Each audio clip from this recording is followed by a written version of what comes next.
sur Espagnol tout simplement. Je m'appelle Miren Chou, je suis professeure agrégée d'espagnol et j'ai créé le site leblogdespagnol.com pour t'aider à progresser facilement en espagnol. Si tu es à la recherche de ressources, d'astuces et de stratégies pour simplifier ton apprentissage et accélérer tes résultats, tu es au bon endroit. Dans ce podcast, je partage avec toi des outils précis et concrets pour t'aider à atteindre tes objectifs en espagnol dans la joie et la bonne humeur. Alors, installe-toi confortablement et c'est parti pour l'épisode du jour.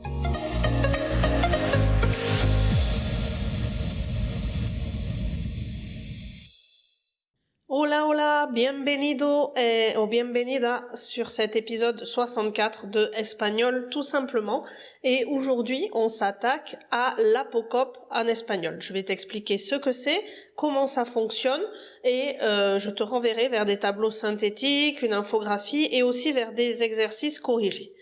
Mais avant tout, je t'avoue que j'ai hésité longtemps à laisser le titre tel qu'il est. Parce que commencer par l'apocope en espagnol, j'admets que d'abord ce n'est pas très vendeur, et puis je sais bien, pour l'avoir vécu moi-même quand j'étais étudiante, que les mots de jargon grammatical peuvent faire peur et rebuter la personne qui se lance dans un apprentissage. Mais bon, en même temps, il faut bien nommer les choses. Et puis, je me suis dit que c'était encore une fois l'occasion de bien expliquer cette notion pour la démystifier. Et surtout, de démontrer que derrière les grands mots de jargon se cachent parfois des concepts somme toute assez simples. Et c'est un aspect de mon travail que j'adore, rendre facile des concepts qui, a priori, semblaient compliqués, voire insurmontables. Alors, si tu es prêt ou prête pour aller explorer les facettes mystérieuses de l'apocope, n'hésite pas, tu es au bon endroit, on est parti! Allez, viens, je t'embarque avec moi et je t'explique tout en détail. Et tu vas voir qu'au bout du compte, en catégorisant et en regroupant les mots similaires, c'est somme toute très simple. À la fin de cet épisode de podcast, je te renverrai dans les notes de l'épisode vers l'article de blog associé où tu retrouveras des tableaux pour synthétiser les informations ainsi qu'une infographie et des exercices autocorrectifs pour t'entraîner.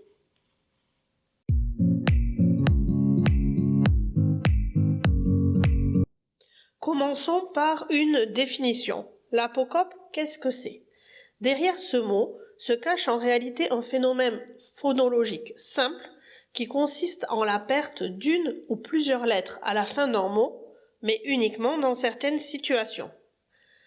Le mot apocope vient du grec apokopé, un mot formé de apo, qui indique la distance ou la séparation, et de koptein, qui signifie couper.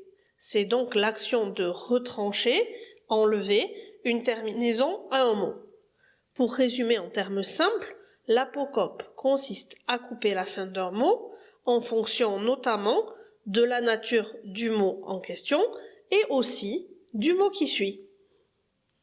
Une autre question qu'on pourrait se poser, c'est pourquoi ce phénomène se produit-il?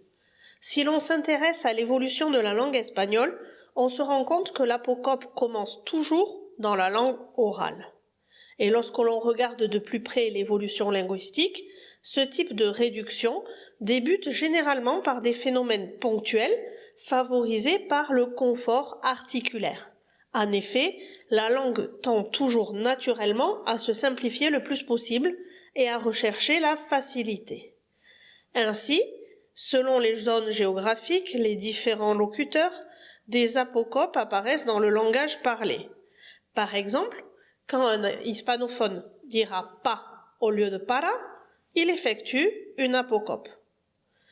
Ainsi, il existe une infinité de cas d'apocopes dans le langage oral. Et certaines de ces apocopes sont tellement fréquentes et systématisées qu'elles finissent par se consolider et s'étendre de manière définitive à la grammaire académique.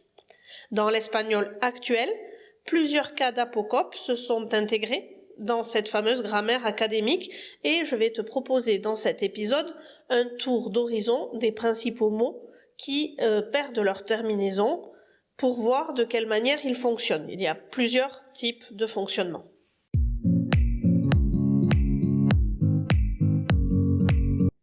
Si tu me connais un peu, tu sais que j'aime bien classer les choses par catégorie pour qu'elles soient plus facilement mémorisables. Et donc pour l'apocope, je vais faire la même chose et je veux te proposer d'abord une catégorie de mots qui se terminent tous en O et qui s'apocopent, c'est-à-dire qui perdent leur terminaison, leur O final, devant un nom masculin singulier. Dans cette catégorie, on trouve différents types de mots. Leur point commun est de se terminer par la lettre O et il y a des adjectifs, des déterminants et des numéros. Dans les adjectifs, c'est simple, on retrouve bueno et malo. Bon et mauvais ou gentil et méchant. Dans les déterminants ou les indéfinis qui s'apocopent, on va avoir uno qui veut dire un, alguno qui veut dire quelque et ninguno qui veut dire aucun. Et enfin, on va trouver des numéros, primero qui veut dire premier, tercero qui veut dire troisième et postrero qui n'est pas vraiment un numéral mais qui veut dire dernier et donc par commodité, j'ai décidé de l'associer à cette catégorie. Donc tous ces mots que je viens de te citer perdent leur O final devant un nom masculin singulier. Et ils se réduisent donc en buen pour bueno, mal pour malo, un pour uno, algún pour alguno, ningún pour ninguno, primer pour primero, tercer pour tercero et postrer pour postrero. Attention, ce phénomène n'intervient que lorsque ces mots sont suivis d'un nom masculin singulier. Par exemple, on dira un buen momento, un bon moment, ou estoy de mal humor, je suis de mauvaise humeur. Attention, on dit bien el humor en espagnol pour parler de l'humeur, c'est donc un mot masculin singulier et la règle s'applique, ça provoque l'apocope. Attention, je répète, l'apocope de ces mots-là ne se produit que lorsqu'il précède un nom masculin singulier. Quand ce n'est pas le cas, les adjectifs fonctionnent normalement, c'est-à-dire qu'ils conservent leur forme entière et s'accordent en genre et en nombre. Par exemple, je pourrais dire he comprado algunas chucherías. J'ai acheté quelques friandises. Puisque le mot chucherías est féminin pluriel, eh bien je mets mon adjectif alguno au féminin pluriel, ce qui donne algunas. De la même manière, lorsque l'adjectif est placé après le nom, il garde son fonctionnement normal.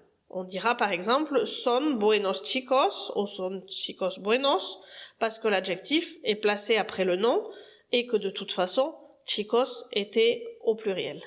Mais si on avait chicos au singulier, donc chico, on dirait es un buen chico, mais es un chico bueno.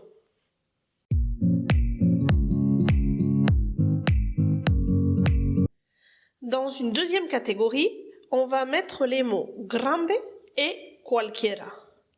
Grande qui signifie grand et cualquiera qui signifie n'importe lequel.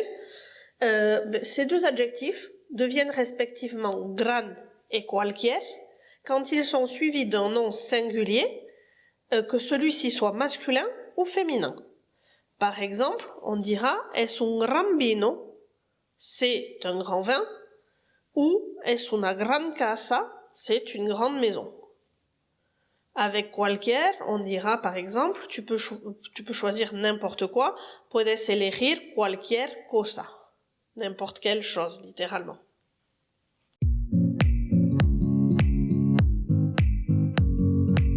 Il nous reste encore deux adjectifs à voir pour terminer la liste et le premier d'entre eux est santo. Santo, qui veut dire saint, S-A-I-N-T, subit l'apocope devant les noms masculins singuliers.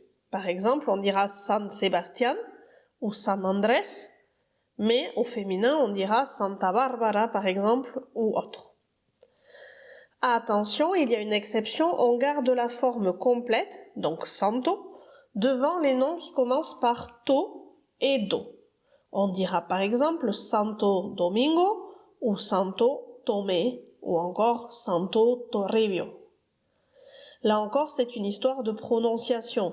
Si on apocopé, par exemple Santo Domingo, si on l'apocopé en San Domingo, ou Santo Tomé en San Tomé, le T et D étant très proches, si on parle rapidement, on ne saurait pas s'il s'agit de Santo Domingo ou San Domingo, Santo Mé ou San Tomé, etc., etc. Attention, comme je te le disais, pour les prénoms féminins et pour les noms communs, l'apocope ne se produit pas. C'est pour ça, par exemple, qu'on appelle le pape El Santo Padre.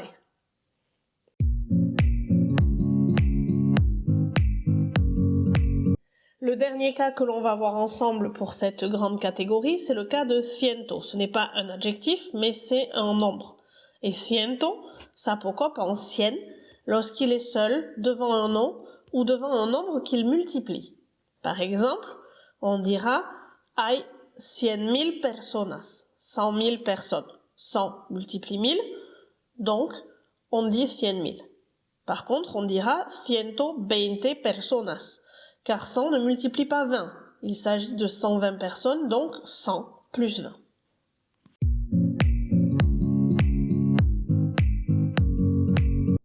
Je conviens bien que, expliqué comme ça, cela peut paraître long et fastidieux à retenir. D'autant plus que quand on a juste le format audio, souvent on fait autre chose tout en écoutant et c'est pas facile de mémoriser tout ça. C'est pour ça que je t'ai préparé un article associé à l'écrit sur le blog qui te permettra, avec un tableau synthétique, de mémoriser l'essentiel en un coup d'œil, en un tableau. Je te mets le lien dans les notes de cet épisode et tu peux y accéder gratuitement sur le blog. Je te rappelle que tu trouveras aussi des exercices pour pratiquer. Mais attention, cet épisode de podcast sur l'apocope n'est pas terminé. Jusqu'à présent, nous avons vu l'apocope d'adjectifs ou de numéros avec 100 et postrero, primero, etc. Mais les adverbes peuvent aussi subir ce phénomène en espagnol. C'est le cas de tanto, qui veut dire tant ou tellement, cuanto, qui veut dire combien, à quel point, mucho, qui veut dire beaucoup, et recientemente, qui veut dire récemment. Ces 4 adverbes s'apocopent lorsqu'ils précèdent un adjectif, une préposition ou un autre adverbe. Pour ne pas te perturber avec de longs discours, je vais te donner ici un exemple pour chacun des mots et je t'invite, comme je te le disais à l'instant, à aller faire un tour sur la version écrite que tu trouveras sur le blog. Tu y retrouveras bien sûr un tableau synthétique sur chacun de ces adverbes. Avec tanto, on pourrait dire no seas tan duro con él, ne sois pas si dur avec lui. Avec cuanto, je peux te dire bueno, no sabes cuán complicado es. Tu ne sais pas à quel point c'est compliqué. Recientemente s'apocope en recién, par exemple, mi camiseta está recién lavada. Mon t-shirt est tout juste lavé, tout juste sorti du lave-linge ou récemment lavé.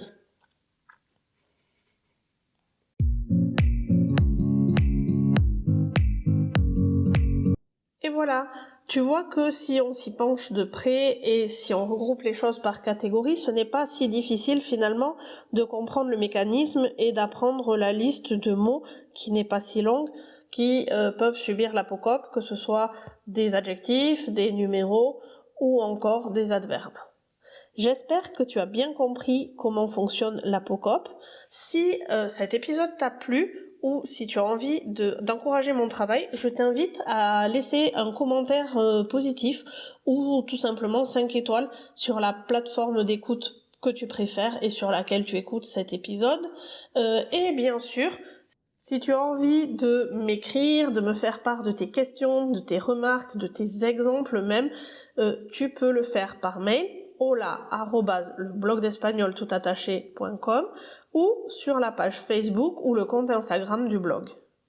N'hésite pas non plus à partager cet épisode sans modération et on se retrouve dès jeudi prochain à la découverte d'autres curiosités de la langue espagnole et du monde hispanophone.